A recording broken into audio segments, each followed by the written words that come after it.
Hello students, I am your Shashi ma'am. Here I bring for you an easy education system. आज हम करेंगे exercise 5.3 जिसमें हमें बताया गया है कि हम अगर किसी एपी के फर्स्ट एन टर्म्स का सम निकालना चाहते हैं तो उसके लिए कौन सा फार्मूला यूज़ करेंगे। ठीक है, और स्टार्ट करने से पहले मैं आपसे कहना चाहूँगी कि अगर अभी तक आपने हमारे चैनल को सब्सक्राइब नहीं किया है तो ज़रूर सब्सक्राइब करें, लाइक करें, शेयर करें। तो अगर हमारे पास कोई एपी है, उसकी अगर हमें फर्स्ट 10 टर्म्स का या मान लीजिए फर्स्ट 100 टर्म्स का हमें सम निकालना है, तो क्या हम सारे टर्म्स को ऐड करेंगे। अगर हम ऐसा करते हैं तो आप जानते हैं कि जो प्रोसेस है वो बहुत लेंथी हो जाएगा। उसी के लिए हमारे पास एक फार्मूला है। क्या फार्मूला है हमारे पास? S N equal to N upon two A plus N minus one multiply में डी। इसका मतलब कि हमें जितनी टर्म्स का सम चाहिए उसके लिए हम यहाँ वो फार्मूला लगा देंगे। जैसे n का मतलब n यहाँ नंबर ऑफ टर्म्स, इसका मतलब आपको ध्यान से समझना है कि जितने टर्म्स का हमें सम चाहिए। अगर हमें 100 टर्म्स का सम चाहिए तो n हमारा 100 हो जाएगा, यहाँ हम 100 लगाएंगे जहाँ जहाँ n है। और अगर हमें 10 टर्म्स का सम चाहिए तो जहाँ जहाँ n है वहाँ हम क्या लिखेंगे? 10 लिखेंगे। तो यहाँ n का मतलब आपको ध्यान से समझना है। एस एन मतलब सम ऑफ फर्स्ट एन टर्म्स, प्रथम n पदों का योग। ए फर्स्ट टर्म प्रथम पद हो गया और डी कॉमन डिफरेंस सार अंतर। ये तो आपको अब तक याद हो गया होगा। तो यहाँ आपको n का बहुत ध्यान रखना है। दूसरा फार्मूला मैंने यहाँ पर दिया है S N equal to N upon two A plus L, जहाँ पर एल जो है वो लास्ट टर्म मतलब अंतिम पद है। मान लीजिए हमारे पास किसी एपी में हमें लास्ट टर्म दिया हुआ है, तो वहाँ पर आप डायरेक्ट ये वाला फार्मूला भी लगा सकते हैं, ये वाला फार्मूला लगाने की जगह पर। ठीक है, या किसी एपी में हमारे पास डी नहीं है, सिर्फ last term and first term है, तो भी हमारा ये फार्मूला वहाँ पर यूज़ होगा। तो ये फार्मूला बना कैसे, पहले मैं आपको समझा देती हूँ कि जैसे हमारा फार्मूला था, फार्मूला क्या है? S N equal to N upon two A plus N minus one D. ठीक है, ये हमारा sum of first N terms का फार्मूला है, अच्छे से आपको याद रख लेना है। अब इस फार्मूले को हम लिख सकते हैं, अगर हम 2a को एक्सपेंड कर दें तो हम लिख सकते हैं a plus N minus one multiply में d। ठीक है, अब हमें पता है कि यहाँ से यहाँ तक का जो फार्मूला है वो किसके इक्वल है? an। तो हम इस पूरे की जगह क्या लिख सकते हैं? an लिख सकते हैं। ठीक है, तो नेक्स्ट उसमें हम क्या लिख सकते हैं? n upon two a plus an। ठीक है, अब an जो होता है वो क्या होता है? l last term. an क्या है? हमारा लास्ट टर्म है जिसको हम l से डिनोट करते हैं। तो हम क्या लिख सकते हैं? S N equal to N upon two A plus L. ठीक है, अब आपको समझ में आया कि ये फार्मूला हमारा इस फार्मूले से ही बना है। ठीक है, तो दोनों में से कोई भी फार्मूला यूज कर सकते हैं आप, बट आपको क्वेश्चन में देखना होगा कि आपको क्या दिया गया है। जिस एपी में हमारे पास लास्ट टर्म नहीं है, सिर्फ डी है, उसमें हम डायरेक्ट ये फार्मूला लगा सकते हैं। और जिस एपी में हमारे पास एल है और फर्स्ट टर्म है, उसमें हम ये फार्मूला लगा सकते हैं। ठीक है, फर्स्ट टर्म हमें दोनों फार्मूले में चाहिए। तो एक एग्जाम्पल ले लेते हैं हम। क्वेश्चन है हमारे पास, find the sum of the first n terms of an AP 579। ठीक है, ये हमारे पास एपी है। अब आप देख रहे हैं इसमें हमारे पास फर्स्ट टर्म है, सेकंड टर्म है, डी फाइंड आउट कर सकते हैं, हमारे पास लास्ट टर्म नहीं है। ठीक है, तो एक तरीका तो ये है कि हम इसको डायरेक्ट ये वाला फार्मूला यूज कर लें। ए इक्वल टू हमारे पास कितना है 5, डी 2 हो जाएगा। 7 माइनस 2 करेंगे तो 7 माइनस 5 करेंगे तो डी हमारे पास क्या आ गया 2 आ गया। और एन हमारे पास कितना है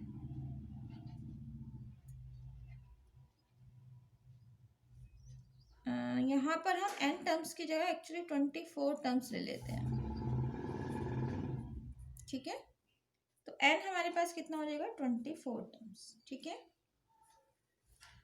24 टर्म्स का अब यहाँ पर हमें क्या फाइंड आउट करना है, जो हमारे पास ये एपी है 579 हमें इतना ही दिया गया है, इसकी फर्स्ट 24 टर्म्स का हमें सम फाइंड आउट करना है। ठीक है, तो कैसे करेंगे, एस एन का फार्मूला लगाएंगे, S N equal to N upon 2a plus N minus 1 D. अब अगर हमारे पास यहाँ पर लास्ट टर्म होता, यहाँ पर हमारे पास लास्ट टर्म होता तो हम ये फार्मूला यूज कर सकते थे। अब क्योंकि हमारे पास लास्ट टर्म नहीं है तो हम क्या फार्मूला यूज कर रहे हैं, ये वाला। ठीक है, वैल्यू पुट करेंगे 24/2, यहाँ आ जाएगा S24। जैसा कि मैंने बताया था कि जितने टर्म्स का हमें सम चाहिए उतने टर्म्स के लिए हम वो ही हमारा n हो जाता है। ठीक है, 2a कितना है हमारे पास 5 प्लस n 24 माइनस 1 d कितना है 2। ठीक है, ये वैल्यू हम पुट कर देंगे यहाँ पर। अब इसको सॉल्व करेंगे। 24 को पहले हम काट देंगे 2 से, तो यहाँ हमारे पास कितना आ गया 12 आ गया। तो नेक्स्ट लाइन में हम क्या लिखेंगे, S24 इक्वल टू 12, और यहाँ पर हमारे पास क्या आ जाएगा 5 2 जा 10 प्लस 24 में से 1 माइनस कर देंगे तो कितना होगा 23 मल्टीप्लाई 2। ठीक है, अब इसको सॉल्व करेंगे तो हमारे पास क्या आ जाएगा 12 10 प्लस 46। 23 को 2 से मल्टीप्लाई करेंगे तो क्या आंसर आएगा हमारे पास 46 आ जाएगा। ठीक है, 46 आने पर इसको 10 से ऐड कर देंगे, मल्टीप्लाई का साइन लगाएंगे, ब्रैकेट हटाएंगे तो कितना होगा 56, और जब हम दोनों को मल्टीप्लाई करेंगे तो आंसर आ जाएगा 672। ठीक है, ये समझ में आया आपको। तो इस तरीके से हमने जो ये क्वेश्चन है सॉल्व किया कि हमारे पास find the sum of first 24 terms of an AP निकालना था, तो उसका फर्स्ट 24 टर्म्स का एपी कितना है 672। इस तरीके से आप कितनी भी टर्म्स का निकाल सकते हैं। इसी में आपको अगर 100 टर्म्स दिया गया है तो आप क्या करेंगे, जहाँ जहाँ एन है वहाँ 100, बाकी सारा सेम रहेगा। ठीक है, इतना समझ में आया आपको। अब एक एग्जांपल ले लेते हैं कि मान लीजिए हमारे पास डी नहीं है, हमसे पूछा जाता है question find the sum of first find the sum of first 1000 positive integers।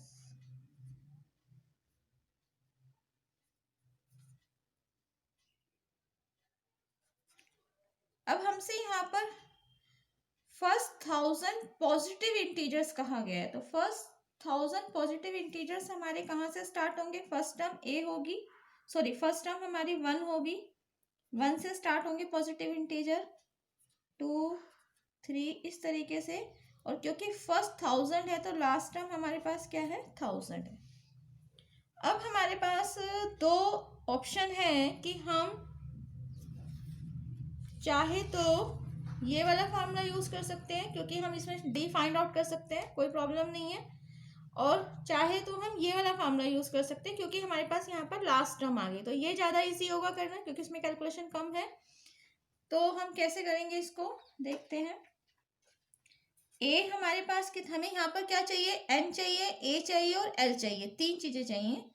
ए हमारे पास 1 है, एल कितना है 1000, लास्ट टर्म हो गया हमारे दिया हुआ है हमें। और क्या चाहिए, एन, एन भी हमारे पास क्या है 1000 है। क्यों, क्योंकि हमसे फर्स्ट 1000 पॉजिटिव इंटीजर्स का सम पूछा गया है। तो फार्मूला क्या लगेगा, S N equal to N upon 2 A plus L. ठीक है, वैल्यू पुट करेंगे, S 1000 equal to 1000 upon 2, A कितना है 1 और एल कितना है हमारे पास 1000। ठीक है, इतना समझ में आया आपको। अब हम इसमें क्या करेंगे, सॉल्व करेंगे, कट जाएगा, क्या आएगा काट कर यहाँ पर 500। तो हमारे पास क्या आया 500 मल्टीप्लाई में 1001, इन दोनों को प्लस करेंगे तो 1001। कैलकुलेशन कम हो गई, जैसे कि अगर हमने जैसे फर्स्ट क्वेश्चन किया था उसमें हमारे पास कई सारे स्टेप्स थे, तो यहाँ हमारे पास स्टेप्स कम हो गए, तो हमें टाइम कम लगेगा इस क्वेश्चन को करने में। तो 500 को 1001 से मल्टीप्लाई करेंगे तो 500। ठीक है, ये हमारे पास आंसर आ जाएगा। कितना समझ में आया आपको, ये आंसर आ जाएगा। तो अब हमारे पास दो फार्मूले हैं, ये डिपेंड करता है कि हमें कहाँ पर कौन सा फार्मूला यूज़ करना है। तो ये ध्यान रखना है कि अगर आपके पास लास्ट टर्म दिया हुआ है तो आप डायरेक्ट ये वाला फार्मूला यूज़ कर सकते हैं क्योंकि इसमें कैलकुलेशन कम है, टाइम कम लगता है। और अगर हमारे पास लास्ट टर्म नहीं है और ये दिया हुआ है डी हमारे पास है, तो हम ये वाला फार्मूला यूज़ कर सकते हैं। और एक तरीका और भी है कि अगर आपके पास जैसे हमारे पास ये जो फर्स्ट क्वेश्चन था इसमें हमारे पास क्या एपी था 579। ठीक है, तो इसमें अगर हमें 24 टर्म्स निकालना था, 24 टर्म का सम निकालना था, तो आप इसमें एल निकाल सकते हैं। एल कैसे निकाल सकते हैं, ए एन का फार्मूला लगाकर। तो यहाँ पर आपके पास जब एल आ जाएगा तो इसके बाद आप डायरेक्ट ये वाला फार्मूला भी यूज़ कर सकते हैं। ठीक है, तो अगर आपको कभी ये वाला फार्मूला याद नहीं रहता, इसमें कुछ कन्फ्यूज़न है, तो और आपको ये वाला फार्मूला याद है, तो आप क्या करेंगे, ए एन से पहले लास्ट टर्म निकालेंगे ए एन का फार्मूला लगाकर, और उसके बाद ये वाला फार्मूला यूज़ करके आप अगर क्वेश्चन करेंगे तो आपका आंसर सेम आएगा। आप करके देखिए, आपको आंसर सेम मिलेगा। ठीक है, तो ये एक तरीका है कि अगर आपको ये फार्मूला कभी याद नहीं रहता या इसमें आपको कोई कंफ्यूजन है और आपको ये वाला फार्मूला याद है, तो आप क्वेश्चन को छोड़ेंगे नहीं, आप इस तरीके से क्वेश्चन को करके आप क्या कर सकते हैं, ये आंसर फाइंड आउट कर सकते हैं। ठीक है, उम्मीद करती हूँ आपको समझ में आया होगा। Thanks a lot.